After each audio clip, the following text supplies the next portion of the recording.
Reka nanone mbifurize kugira umugoroba mwiza ndabizi ko mudukurikiye muri benshi cyane kuri Noran TV mbabwira ngo mukomeze muri mu kuboko kw'iburyo yanditse ijambo subscribe cyangwa sabone mu rw'igifaransa mukande kunzogera kugira ngo tukimara gutunganya amakuru yacu n'ibiganiro byacu bijye bita bibagera ako kanya. Ntabwo ngiye kwatindira cyane gusa hari amakuru atari meza cyane aturutse hafi y'umupaka w'igihugu cy'u Rwanda ndetse n'igihugu cya Uganda. Iyi ni nkuru ikomeye. Murabizi ko FDLR imaze iminsi yisuganya ndetse bikanavuga ko umuhungu wa Perezida Juvenal Habyarimana wahoze ayobora igihugu cy'u Rwanda ngo yaba ari we ugiye guhabwa cyangwa se kuramutswa inkoni yo kuba yayobora uyu mutwe wa FDLR wiganjemo abasize bagize uruhare muri jenoside yakorewe abatutsi ndetse banakomeje kandi no gukwirakwiza ingengabitekerezo jenoside mu burasirazuba bwa Repubulika ya Demokarasi ya Congo. Hanyuma mbere gato ko tuzakugaruka kuri iyi nkuru reka mbanze mbagezeho inshamake y'andi makuru y'ingenzi kuko iyi aba ari inkuru y'ingenzi. Reka makuru yacu tuyahereye kuri iyi nkuru mbabwire ko leta ya Repubulika ya Demokarasi ya Congo yemeye ko FARDC idashoboye, Wazalendo idashobotse. Raporo y'ibisesenguzi yateguwe n'inteko ishinga amategeko ya Repubulika ya Demokarasi ya Congo nyuma yo kuganira n'abaminisitiri bafite aho bahuriye n'umutekano w'igihugu igaragaza ko igisirikare cya FARDC kidashoboye kurinda igihugu bitewe n'ibibazo bicyugarije birimo imyitwarire mibi, gukoresha intwaro zishaje no gucengerwa n'abamaneko. Mu Ukuboza na 2025 komisiyo y'inteko ishinga amategeko ishinzwe igisirikare n'umutekano iyobowe na Depite Mikindo Muhima Rubens yaganiriye na Minisitiri w'umutekano Jacques Shaban, Minisitiri w'ingabo Guy Kabombo Mwadiamvita, Minisitiri w'imari Dudu Mfwamba, Minisitiri w'abakozi ba leta Jean Pierre Lihau, Minisitiri wa mine Rui Watum Kabamba ndetse n'umwe ya Minisitiri w'ingengo y'imari Adolphe Muzito. Kwa 28 Mata 2026 ikinyamakuru Jeune Afrique cyatangaje ko ibi biganiro byari bigamije gusuzuma ubushobozi bwa FARDC n'izindi nzego zishinzwe umutekano w'igihugu nyuma yaho ihuro rya AFC 23 rifashe ibice byinshi byo mu ntara ya Kivu y'Amajyepfo biri mu kibaya cya Rusizi birimo umujyi wa Uvira. Minisitiri Shabani yabwiye inteko y'Ikomisiyo ko uretse ibice inzego z'umutekano zambuwe na AFC 23 ingabo za Zambia nazo zigenzura bimwe mu bice byo mu ntara ya Tanganyika yari mu majyepfo y'igihugu mu gihe kandi ubwoko bwa Mbololo buri gutura muri Nord Ubangi buri guteza amakimbirane ashingiye ku butaka.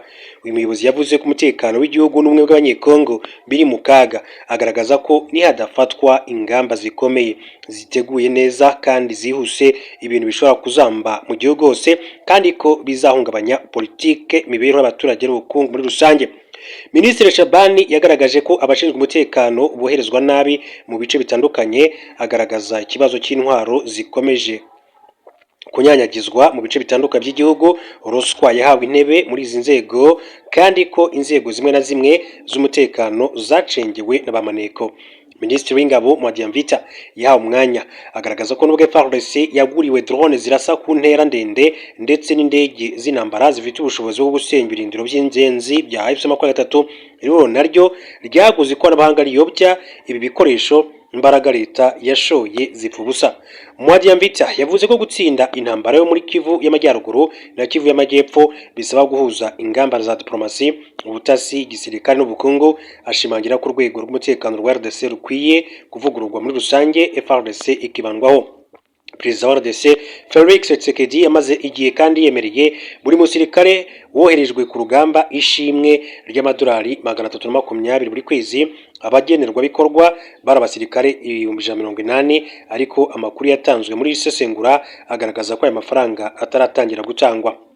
Minisitiri w'ingengo y'imari Muzito yagaragaje ko kuva muri Mutarama kugeza mu Ukuboza 2025 igisirikare cyagombaga kandi gukoresha miliyari 2 ndetse na miliyoni 900 z'amadolari Amerika ariko ko hakoreshejwe 87.57% gusa, ibishimangira ko ari inshingano zitujujwe muri uwo mwaka.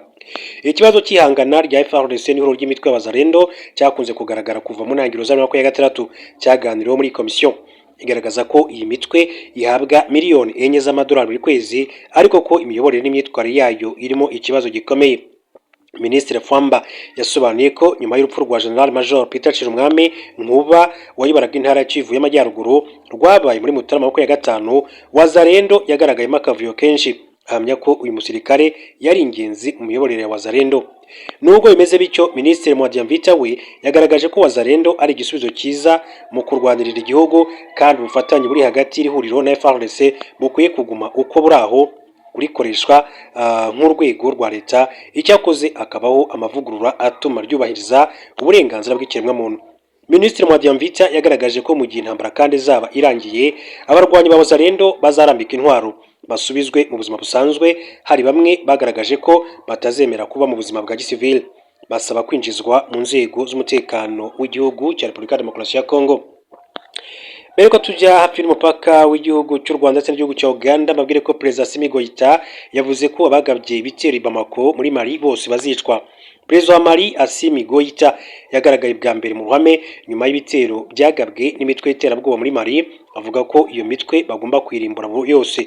Imitwe yagabye ibitero mufatanye bwa JNIM ndetse na FRA irwanira ubwigenge bw'agace ka Azawadi bateye ibigo bikomeye bya gisirikari Bamako no mu majyaruguru y'igihugu, banirukana ingabo z'Abarusiya mu mujyi wa Kidal. Perezida wa Mali Assimi Goïta ku 28 Mata 2026 yasuye ibitaro abakomerekejwe n'ibitero byo ku itariki 25 Mata, barimo anihanganisha umuryango wari minisitiri w'ingabo General Sadio Kamara wishwe n'ibi bitero.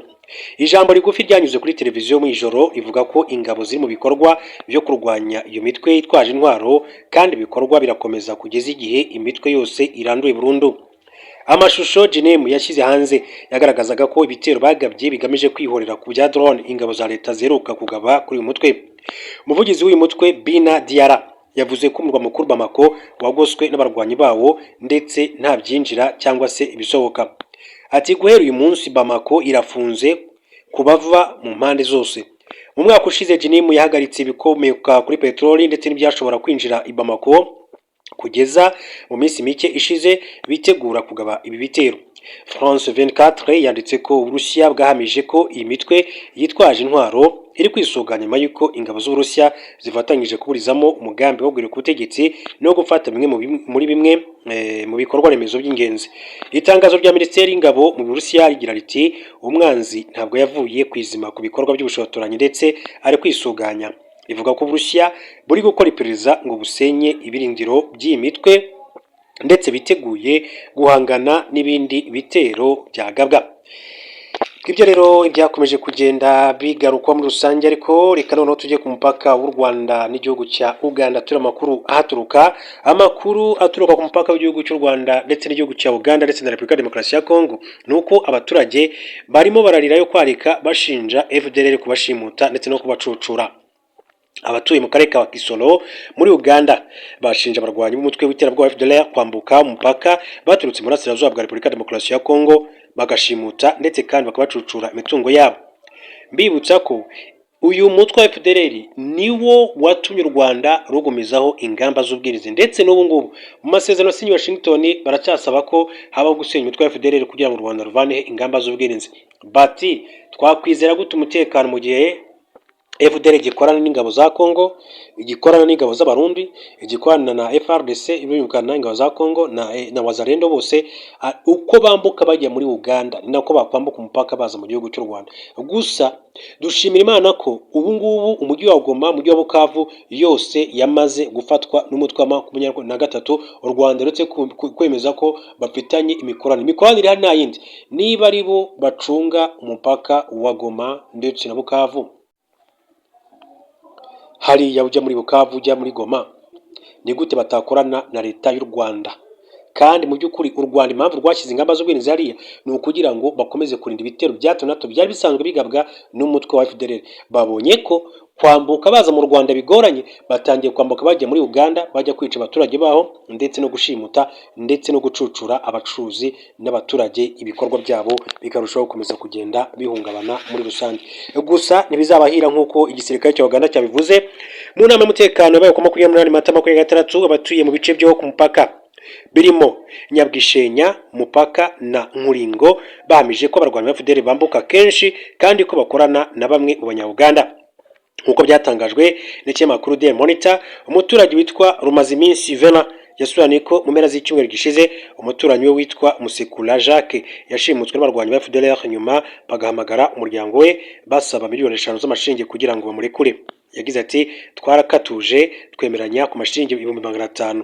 Ubwo twari tugiye kuyabaha twakiriye telefone ivuga ko abaturanyi bamubonye mu ishyamba ryo hafi y'umupaka wacu na Repubulika Demokarasi ya Kongo. Twihutiyeyo dusanga azirikishije igitambaro ku maguru, amaboko azirikiye inyuma, umunwa wari upfukishijwe ishati ye, amaguru n'amaboko yakomeretse. Twahise tumujyana ku bitaro.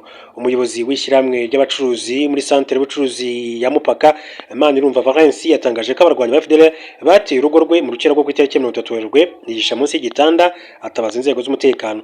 Manirumva Valence yagize ati nari ndyamye numva ibirenge mu rugo, hari hafi nka saa 9 z'urukerera, batangiye gukingura urugi ku ngufu. Ubwo nahengerezaga mu idirishya mbona bafite intwaro, byihuse nahise nisha munsi y'igitanda, mpamagara biso, nandikira kandi ubutumwa umuyobozi wa polisi ishinzwe kurinda umupaka. Ubwo bumvaga bampamagara bariyutse, ubwo abashinzwe umutekano bahageraga bahasanze magazine bataye.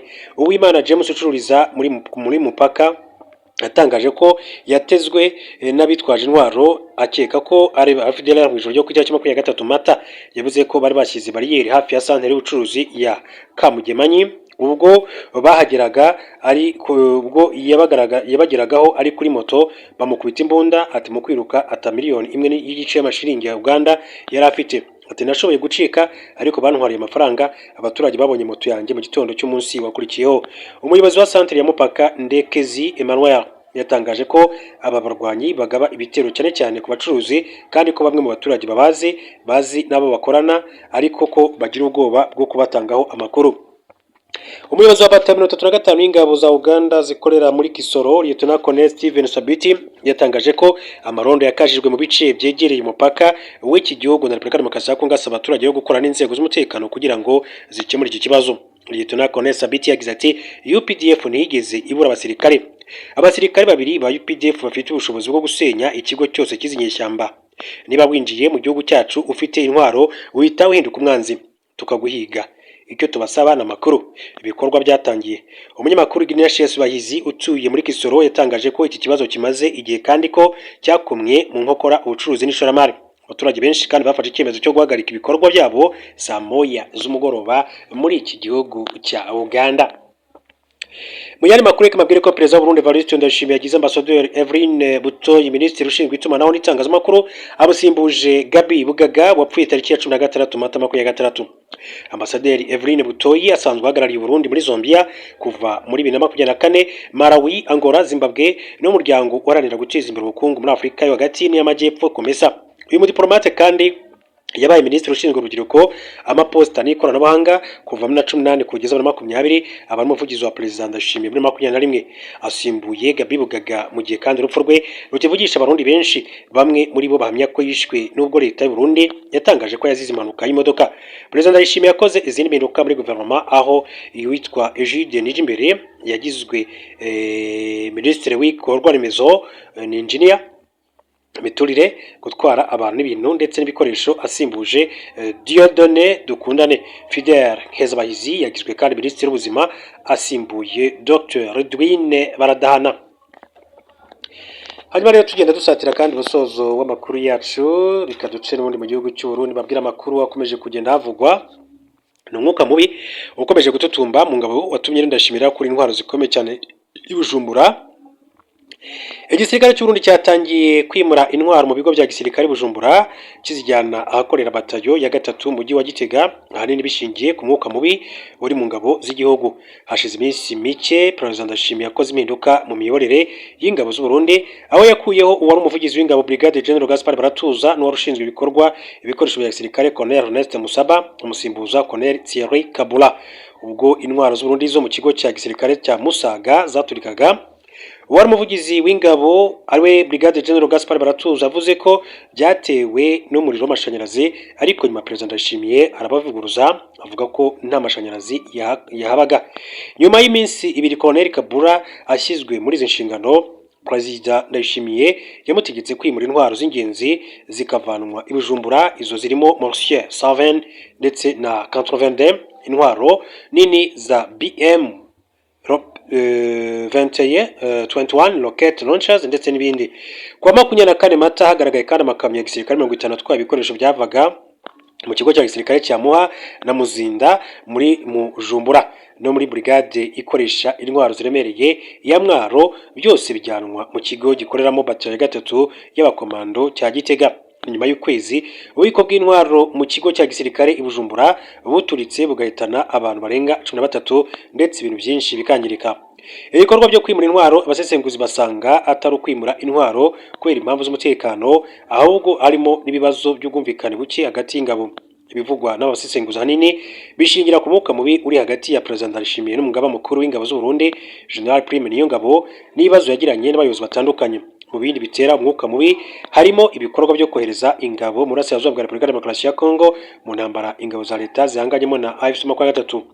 Bamwe mu bayobozi b'ingabo mu Burundi bavuga ko iyi ntambara barwana idakwiye, ishingiye kuri politike ibatwara amafaranga n'ubuzima bw'abasirikare, bituma umujinya urushaho kandi kwiyongera. Hari abavuga ko bamwe mu basirikare badashyigikiye intambara baba baragize uruhare mu guteza iturika ry'intwaro muri Kambezi nk'uburyo bwo kwigaragambya. Umujyi wa Bujumbura uhana imbibi na Kivu y'Amajyepfo muri Repubulika Demokarasi ya Kongo, ndetse abasirikare mu bigo byaho nibo barinda imipaka. Bivuze ko ikibazo cyabaturukaho cyagira ingaruka cyane ku mutekano w'igihugu no mu butumwa bwo bakorera mu karere. Umwe mu basesenguzi yavuze ko kwimura intwaro ziva i Bujumbura zijya i Gitega ari ukuvana intwaro ziremereye mu maboko y'ingabo atizeye, ashobora kuvuga ko zishobora no kuba zanamukorera kudeta hanyuma zikifashisha za ntwaro. Reka mbashimire mbifuriza komeza kugira